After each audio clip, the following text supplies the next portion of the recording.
Congratulations. You clicked a single button in your BIOS called XMP or Expo, and you think you're a hardware enthusiast.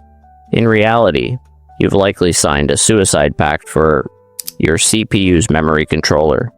You aren't overclocking. You're just overvolting your way to a BSOD. If you think 1.35 volts is the only number that matters, you're about to have a very expensive realization. Here is the detail everyone misses. When you enable a high-speed memory profile, your motherboard doesn't just bump the RAM voltage. To ensure stability for the worst quality silicon, it aggressively cranks the SoC voltage, or VCCSA. On Ryzen 7000 series, for example, auto settings have been known to push SoC north of 1.3 volts. That's not a safety margin. That's a death sentence for the IMC. High voltage leads to electromigration, which degrades the internal traces of your processor. Your RAM isn't the one dying. It's the part of your CPU that talks to it.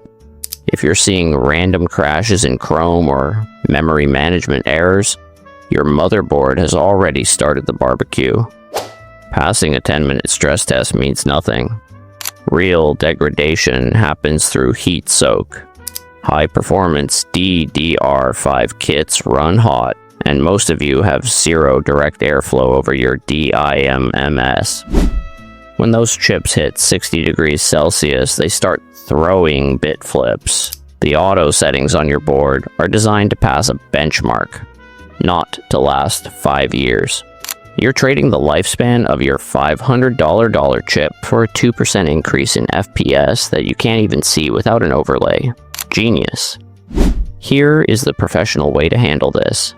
First, download HWinfo64. Look for your CPUVDDCR_SoC, AMD, or VCCSA, Intel, while gaming. If it's over $1.25 for a daily driver, you're in the danger zone. Second, manually lock that voltage. Most DDR4/DDR5 kits are perfectly stable at $1.01 or $1.02 SoC. Third, if you're running a high voltage kit, anything over 1.4 volts VDD, and you don't have a fan pointed at your RAM, you're just waiting for a crash. Lower the voltage, tighten the primary timings, and stop letting your BIOS play Russian roulette with your hardware. Most tech tubers will tell you XMP is safe. They don't have to pay for your replacement parts. I don't either, but I'd rather you kept your money. Go into your BIOS, check your SoC voltage, and post it in the comments. I want to see which motherboard brands are the biggest offenders this year. If you want more deep tech without the corporate fluff, you know where the subscribe button is. Stop cooking your silicon. Out.